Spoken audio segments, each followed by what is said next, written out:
Hello and नमस्ते सबैजनालाई। हामी छ अहिले बारीमा केरा घारीमा। हामी घाँस काट्न आएको। कहाँ भन्नुहुन्छ भने कहाँ रे हामी कहाँ छौँ? भिनाजुको खै भन्दै हुनुहुन्छ उहाँ चाहिँ। मेरो भिनाजु, म अहिले भिनाजुको घरमा छु।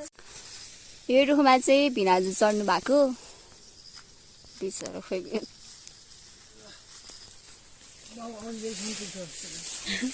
4-5 दिनलाई घाँस काट्दै हुनुहुन्छ। यति घाँसले 4-5 दिन त पुग्दैन होला। 2 दिन 2 दिन पुग्छ अरे। यो घाँसले चाहिँ आज 1 दिन पुग्छ पराल सराल मिसाउँदा।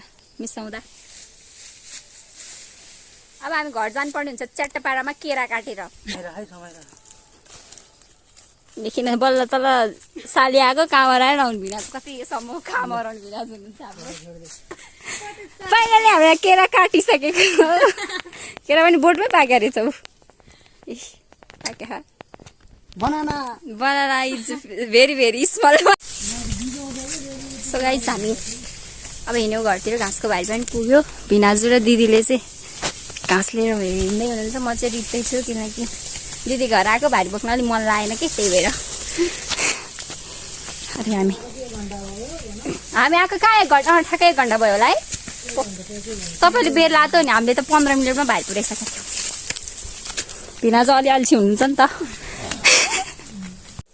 फाइनली हामी घर आइपुग्यौँ। अब म र नजाने गाई बस्दै ल।